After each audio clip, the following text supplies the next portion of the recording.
પ્રણામ વિદ્યાર્થી મિત્રો, માધવ વિદ્યા સંકુલના ઓનલાઈન ટીચિંગમાં તમારું સ્વાગત છે. ગુજરાતી માધ્યમ ધોરણ 7 વિષય સામાજિક વિજ્ઞાન પાઠ 5 આદિવાસી વિચરતી જાતિ અને સ્થાનિક સમુદાય.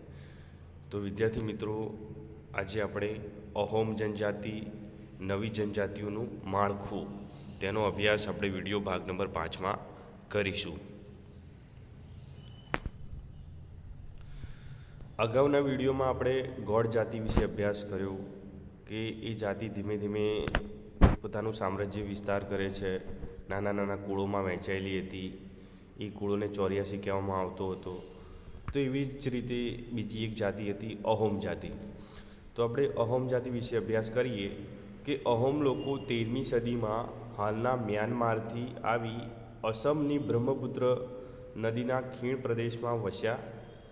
તેમણે ભૂયા એટલે ભૂસ્વામી, જમીનદારની જૂની રાજકીય વ્યવસ્થાને બદલે એક નવા રાજ્યની સ્થાપના કરી. 16મી સદીમાં ચૂંટીઓ ઈસવીસન 1523 અને કોચ હાજો ઈસવીસન 1581 રાજ્યોને પોતાના રાજ્યમાં ભેળવી અને આસપાસની જનજાતિઓને જીતીને એક વિશાળ અહોમ રાજ્યની સ્થાપના કરી હતી. 17મી સદીમાં તો તેઓ દારૂગોળો અને તોપોનું નિર્માણ પણ કરી શકતા હતા. એટલે કે ધીમે ધીમે આ જનજાતિનો અહીંયા વિકાસ થયેલો જોવા મળે છે. એટલે કે એવો દારૂગોળો અને તોપોનું નિર્માણ પણ કરી શકતા હતા. જો કે દક્ષિણ પશ્ચિમથી અહોમ લોકો પર ઘણા આક્રમણો થયા. બરાબર, દક્ષિણ પશ્ચિમથી જે લોકો આવતા હતા એ લોકો અહીંયા વસવાટ માટે આક્રમણ કરતા. ઈસવીસન 1662માં મીર જુમલાના નેતૃત્વ હેઠળની મુગલ સેના સામે બહાદુરીથી લડવા છતાં તેઓ હાર્યા. બરાબર, ખૂબ જ બહાદુરીથી લડ્યા હતા આ અહોમ જાતિના લોકો. કોના નેતૃત્વમાં? તો જુમલાના નેતૃત્વમાં 1662માં. પરંતુ એ વિચાર પર મુગલોનું પ્રત્યક્ષ પ્રભુત્વ લાંબા સમય સુધી ટકી શક્યું નહીં. બરાબર, મુગલો ભલે જીતી ગયા પણ લાંબા સમય સુધી મુગલોનું શાસન અહીંયા જોવા મળ્યું નહીં.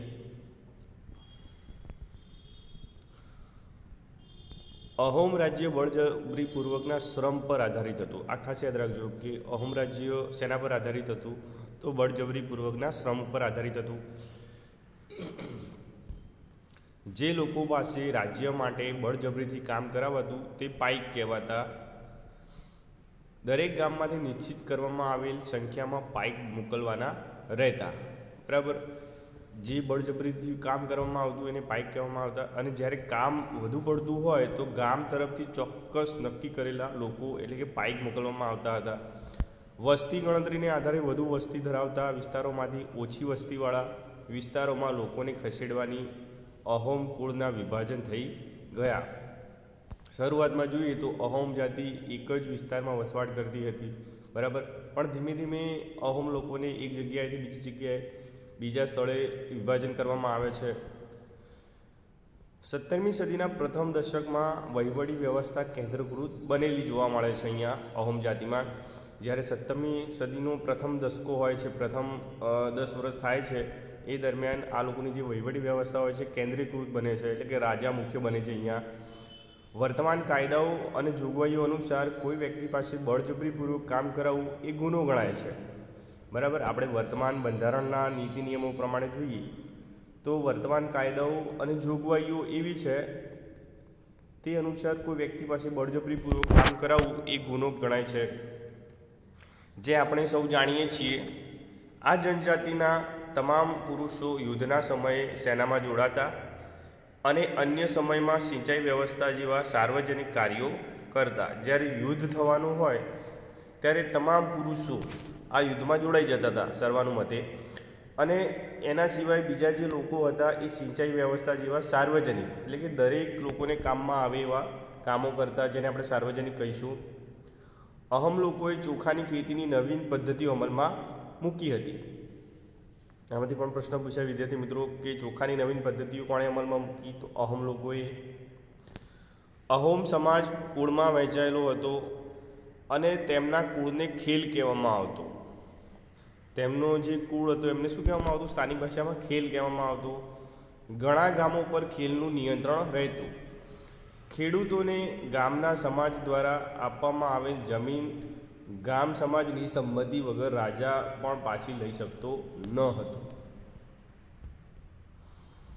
શરૂઆતમાં અહોમ લોકો જનજાતીય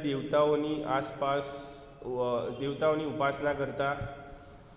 રાજા દ્વારા મંદિરો અને બ્રાહ્મણોને જમીનનું દાન આપવામાં આવતું હતું. એટલે કે અહીંયા આપણે જોઈએ તો આ પ્રજા એ ધાર્મિક પ્રકૃતિની જોવા મળે છે. દેવતાઓની ઉપાસના કરે છે. તેમાં પણ આપણે જોઈએ તો પ્રકૃતિના દેવ છે એમની ઉપાસના કરે છે. રાજા દ્વારા મંદિરો અને બ્રાહ્મણોને જમીનનું દાન આપવામાં આવતું હતું.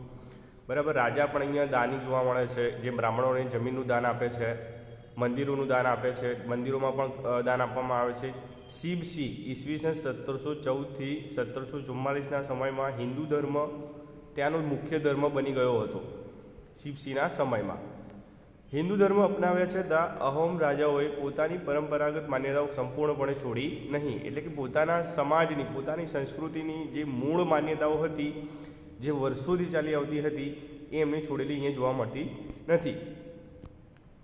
અહોમ સમાજ એક અત્યંત સુસંસ્કૃત સમાજ હતો. એટલે કે સંસ્કારી સમાજ હતો, એટલે કે વિકસિત સમાજ હતો.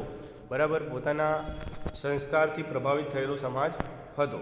કવિઓ અને વિદ્વાનોને જમીન દાનમાં આપવામાં આવતી. એ સમયે કવિઓ હતા, જે વિદ્વાનો હતા, જે પંડિત લોકો હતા, તેમને પણ જમીન દાનમાં આપવામાં આવતી. નાટ્ય પ્રવૃત્તિને પ્રોત્સાહન આપવામાં આવતું. સંસ્કૃતિની અગત્યની સાહિત્યિક કૃતિઓનો સ્થાનિક ભાષામાં અનુવાદ કરવામાં આવતો.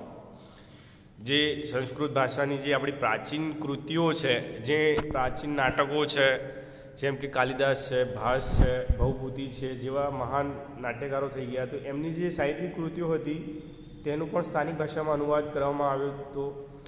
બુરંજી નામની ઐતિહાસિક કૃતિને પહેલાં અહોમ ભાષામાં અને પછી આસામી ભાષામાં લખવામાં આવી હતી. બરાબર, તો આ જે કૃતિઓ છે એ સમયની સાહિત્યિક કૃતિઓ, એનું પણ ભાષાંતર થયેલું જોવા મળે છે. બરાબર, અને એના દ્વારા જે સ્થાનિક લોકો હોય એ સ્થાનિક ભાષામાં એ જે સાહિત્યિક કૃતિઓ છે એને સમજી શકે. બરાબર, તો આવી રીતે ભાષાંતરો પણ થયેલા જોવા મળે છે. હવે આપણે જોઈએ ગુજરાતની જનજાતિ. તો ગુજરાતમાં કેવો સમાજ રહે છે, કેવા આદિવાસી સમાજના લોકો વસવાટ કરે છે. ગુજરાતમાં ડાંગ અને અન્ય પૂર્વ પટ્ટીમાં આવા જનજાતીય રાજ્ય જોવા મળતા હતા. તેમાં આપણે જોઈએ તો સંતરામપુર, દેવગઢ બારિયા તેમજ ડાંગની જે રાજ્ય વ્યવસ્થા છે એ અને સંસ્કૃતિ વિશિષ્ટ હતી. તેમના તમાશા, ભવાડા અને ઠાકરિયા જેવા નૃત્યો વિશ્વવિખ્યાત થયેલા છે. અત્યારે હાલમાં પણ તમે જોયો તો આ જે નૃત્યો છે એ ખૂબ જ પ્રખ્યાત થયેલા છે. તેમાં તમાશા, ભવાડા અને ઠાકરિયા જેવા નૃત્યો વિશ્વવિખ્યાત થયા છે. ડાંગમાં ડાંગ દરબાર પ્રતિવર્ષે ભરાય છે, જે ખૂબ જ મહત્ત્વનો એક મેળો ગણાય છે, જેને ડાંગ દરબાર કહેવામાં આવે છે. તે દર વર્ષે ભરાય છે, જેમાં રાજાઓને વર્ષાસન આપવામાં આવતું. તમે અહીંયા જોઈ શકો છો ચિત્રમાં ડાંગી નૃત્ય છે, જે એકબીજા પર ચડ્યા છે. બરાબર, અનેક વિશિષ્ટ પ્રકારથી અહીંયા નૃત્ય કરવામાં આવતું. હવે જોઈએ આટલું જાણો. એમાં ડાંગ દરબાર, હોળીના તહેવાર દરમિયાન ડાંગ દરબાર યોજાવાની શરૂઆત વર્ષો પહેલાં થઈ હતી. વર્ષો પહેલાં આ ડાંગ દરબાર યોજાવાની શરૂઆત થયેલી આપણને જોવા મળે છે. સરકારે ડાંગી રાજાઓ અને નાયકોને તેમના હકના બદલામાં વંશ પરંપરાગત સાલિયાણું આપવાનું નક્કી કર્યું, જે પરંપરા આજે પણ ચાલુ છે. બરાબર, જે વંશ પરંપરાગત સાલિયાણું એટલે કે ચોક્કસ રકમ રાજાને આપવામાં આવતી, ડાંગી રાજાઓને અને નાયકોને, એ રકમ હજી પણ આપવામાં આવે છે. હવે જોઈએ બદલાતો સમય અને નવી જનજાતિનું માળખું. સમયની સાથે પરિવર્તન પણ જરૂરી છે. ઘણા બધા સમાજમાં, સંસ્કૃતિમાં, ઘણી બધી જનજાતિઓમાં પરિવર્તન આવેલું જોવા મળે છે. આપણે જોઈએ 16મી અને 17મી સદી સુધીના જનજાતિના ઇતિહાસને આપણે સમજવાનો પ્રયત્ન કર્યો. 16મી અને 17મી સદી દરમિયાન જે જનસમાજ હતો, જે જનજાતિઓ હતી, એને સમજવાનો આપણે પ્રયત્ન કર્યો. તેમના ઇતિહાસને સમજવાનો પ્રયત્ન કર્યો. આપણે શરૂઆતમાં જોયું કે આપણને તે સમયની લેખિત માહિતી ઓછી મળે છે, પણ મૌખિક માહિતી મળે છે. તેના આધારે જ આપણા જે ઇતિહાસકારો છે, બરાબર, તેને સમજવાનો પ્રયત્ન કરે છે. કાળાંતરમાં અનેક જનજાતિઓમાં વ્યાપક પરિવર્તનો આવ્યા. કાળાંતર એટલે કે સમયની સાથે અનેક પરિવર્તનો આ સમયમાં આવેલા જોવા મળે છે. વર્ણ આધારિત સમાજ અને આદિવાસી સમાજના લોકોના એકબીજા સાથેના સંપર્કને કારણે બંને સમાજમાં પરિવર્તન આવ્યું. આપણે શરૂઆતમાં જોયું કે 4 વર્ણો હતા: બ્રાહ્મણ, ક્ષત્રિય, વૈશ્ય અને શૂદ્ર. તો આ 4 વર્ણોમાંથી હવે ધીમે ધીમે પેટા જ્ઞાતિઓનો ઉદ્ભવ થાય છે અને એ જ્ઞાતિઓ અલગ અલગ વાડાઓમાં વહેંચાઈ જાય છે, અલગ અલગ કોળોમાં વહેંચાઈ જાય છે. વિવિધ જનજાતિઓએ જુદી જુદી આજીવિકા અપનાવી, અલગ અલગ વ્યવસાયમાં આ જનજાતિઓ જોડાઈ. સમય જતાં તેમાંની ઘણી જનજાતિઓ જાતિ આધારિત સમાજનો ભોગ બની. સમય જતાં તેમાંની ઘણી જનજાતિઓ જાતિ આધારિત સમાજનો ભોગ બનેલી જોવા મળે છે. જો કે ઘણી જનજાતિઓએ હિન્દુ ધર્મ અને જાતિ વ્યવસ્થાથી મોટે ભાગે દૂર રહી હતી. મોટે ભાગે આ જે સમાજના લોકો હતા એ હિન્દુ ધર્મ અને જાતિ વ્યવસ્થાથી મોટા ભાગે દૂર રહ્યા હતા. બરાબર. અને કેટલીક જનજાતિઓએ સુસંગઠિત વહીવટી વ્યવસ્થા ધરાવતા મોટા શક્તિશાળી રાજ્યોની સ્થાપના પણ કરી હતી. તેમાં આપણે જોયું કે ગોંડ રાજ્ય છે, અહોમ રાજ્ય છે. બરાબર.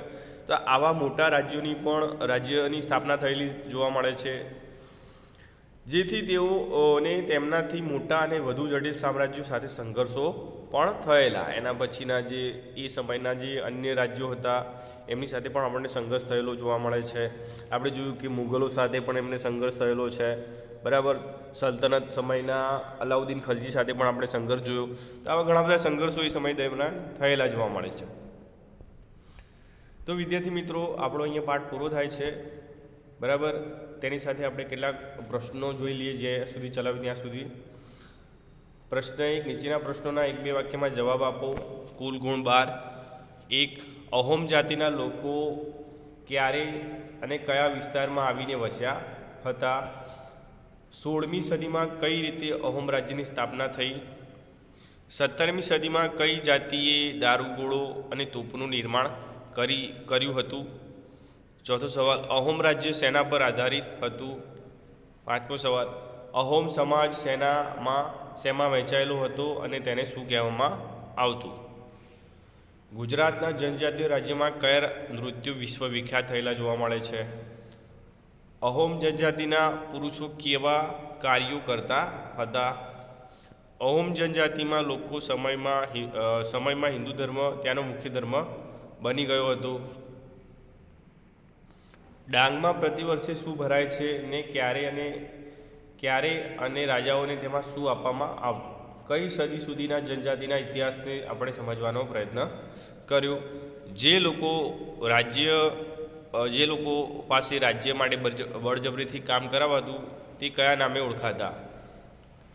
12મો સવાલ: બુરંજી નામની એક ઐતિહાસિક કૃતિને કઈ ભાષામાં લખવામાં આવી હતી? અને પ્રશ્ન 2: ટૂંકનોટ અહોમ જનજાતિ. તો વિદ્યાર્થી મિત્રો, આપણે જ્યાં સુધી ચલાવ્યું ત્યાં સુધી તમારે વાંચન કરવું અને આ જે પ્રશ્નો છે એ તમારે જાતે સોલ્વ કરવાના અને એક વખત લખવાના રહેશે. પ્રણામ વિદ્યાર્થી મિત્રો.